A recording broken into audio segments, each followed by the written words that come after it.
സ്വാഭാവികമായുള്ള അവന്റെ ഒരു ജന്മവാസനയാണ് യഥാർത്ഥത്തിൽ പ്രാർത്ഥന. പ്രാർത്ഥിക്കാത്ത മനുഷ്യനില്ല.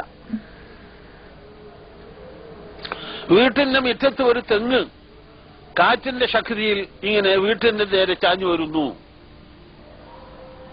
ഒരു മുട്ടു കൊടുക്കുവാനോ അതല്ലെങ്കിൽ ഒരു കമ്പി വലിച്ചു കെട്ടാനോ ഒരു നിവൃത്തിയുമില്ല. തെങ്ങ് ഇങ്ങനെ ചാഞ്ഞു വരുന്നത് കാണുന്ന ഏതൊരു മനുഷ്യന്റെയും മനസ്സിൽ ഇതിൽ നിന്ന് രക്ഷപ്പെടണമെന്നൊരാഗ്രഹം ജനിക്കാതിരിക്കുമോ? ആ ആഗ്രഹം ജനിക്കാത്ത ജന്തുക്കളുണ്ട് ഇവിടെ, മൂരിയും പോത്തും. മനുഷ്യർക്ക് ആഗ്രഹം ജനിക്കും, ഉറപ്പാ.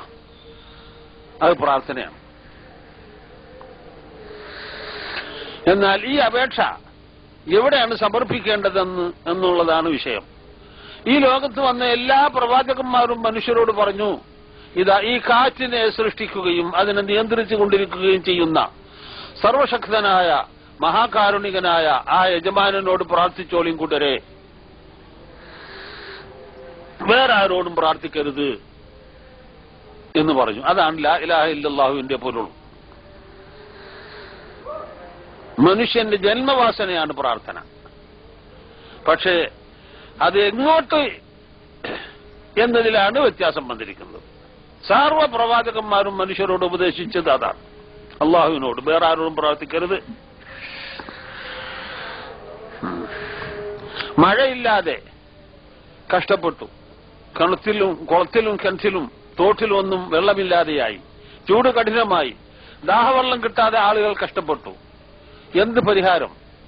മഴ പെയ്യണം, വേറെ പരിഹാരമൊന്നുമില്ല. മഴ പെയ്യിക്കാൻ ആരെ കൊണ്ട് കഴിയും?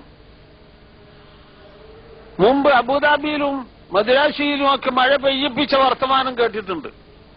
പക്ഷേ എന്തേ? ഒരുപാട് അധ്വാനിച്ചു, എമ്പാടും പണം ചെലവഴിച്ച് കഷ്ടപ്പെട്ടു എന്നല്ലാതെ ഒരു ഗ്ലാസ് വെള്ളം കുടിക്കാൻ ആർക്കും കിട്ടിയില്ല. എന്ന് തന്നെയല്ല, അവര് പെയ്യിപ്പിച്ച ആ മഴവെള്ളം തട്ടിയവർക്കൊക്കെ സുഖക്കേടായെന്നാണ് കേട്ടത്. ശരിയാവൂല. ഇങ്ങനെ വിഷമിച്ച ആ സന്ദർഭത്തിൽ മലക്ക് അമ്പിയാക്കന്മാർ പറഞ്ഞു, കൂട്ടരെ, ഈ കാർമേഘങ്ങളുടെയും കാറ്റിന്റെയും ആകാശത്തിന്റെയും ഭൂമിയുടെയും എല്ലാത്തിന്റെയും സൃഷ്ടാവും നിയന്താവുമായ യജമാനനോട് പ്രാർത്ഥിച്ചോളി, വേറെ ആരോടും പ്രാർത്ഥിക്കരുത് എന്ന് പറഞ്ഞു. അതാണ് ലാ ഇലാഹ ഇല്ലല്ലാഹുവിന്റെ പൊരുൾ. യാതൊരു വിധത്തിലുള്ള അഭിപ്രായ വ്യത്യാസത്തിനും അവകാശമില്ല. പക്ഷെ അഭിപ്രായ വ്യത്യാസവും കക്ഷിത്വവും സംഭവിച്ചിരിക്കുന്നു. അവകാശമില്ല, പക്ഷെ അങ്ങനെ സംഭവിച്ചിരിക്കണം. എന്താണ്? പ്രാർത്ഥിക്കാൻ പറ്റിയവർ വേറെയും ഉണ്ടെന്നാണ് വാദം. അള്ളാഹുവിന്റെ ഔലിയാക്കളോട് പ്രാർത്ഥിക്കാം, മൊത്തത്തിൽ ചുരുക്കി പറയട്ടെ എന്ന് വാദിക്കുന്നു. ഞാൻ പള്ളി ദർസിൽ കിതാബ് ഓതിക്കൊണ്ടിരുന്ന കാലത്ത് ഉസ്താദിനോട് ഒരിക്കൽ ചോദിച്ചു, ഉസ്താദെ, മുഹീദ്ദീൻ ഷേഖെ രക്ഷിക്കണേ എന്ന് വിളിച്ചു തേടുന്നത് നമ്മൾ സമ്മതിക്കുന്നുവല്ലോ, ഗുരുവായൂരപ്പ രക്ഷിക്കണേ എന്ന് തേടുന്നത് സമ്മതിക്കുന്നുമില്ലല്ലോ, എന്താ വ്യത്യാസം?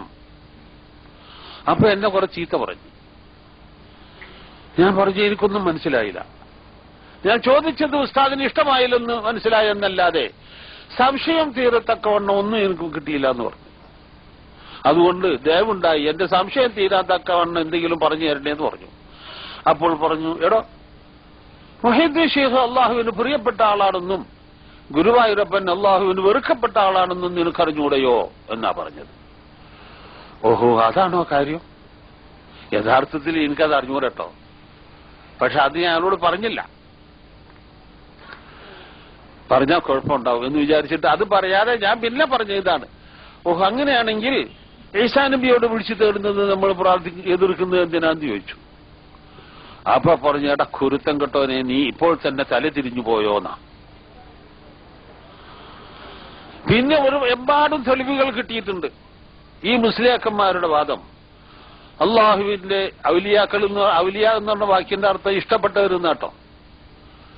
കൈകാര്യകർത്താക്കൾ എന്ന അർത്ഥത്തിലല്ല അവിടെ ഔലിയ എന്ന് പറയുന്നത്. ഔലിയ ഉല്ലാഹി എന്ന് വെച്ചാൽ അള്ളാഹുവിന് പ്രിയപ്പെട്ടവർ നയനമായന. അങ്ങനെ പ്രിയപ്പെട്ടവരോട് പ്രാർത്ഥിക്കുന്നതിന് വിരോധമില്ല, വെറുക്കപ്പെട്ടവരാണെങ്കിൽ പാടില്ല എന്നാണ് ഈ മുസ്ലിയാക്കൾ പറയുന്നത്. എന്ത് അടിസ്ഥാനത്തിലാണെന്ന് നോക്കിയിട്ട് ഒരു പിടുത്തം കിട്ടിയിട്ടില്ല. ചുരുക്കം അഭിപ്രായ വ്യത്യാസം സംഭവിച്ചിരിക്കുന്നു.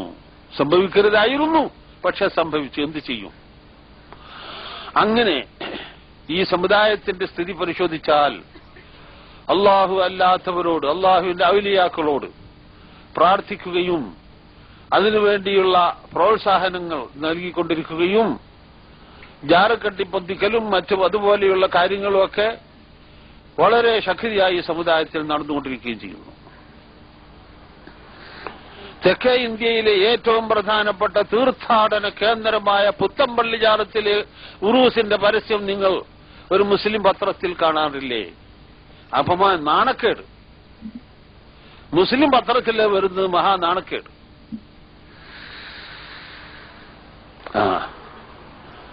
മാറും വ്യാധികൾക്ക് ആശുപത്രി, മാറാവ്യാധികൾക്ക് ജാറത്തിലെ നിലവിളിക്കൽ വെളിച്ചെണ്ണ, കിണറ്റിലെ വെള്ളം, പരസ്യം കാണുന്നില്ലേ നിങ്ങൾ?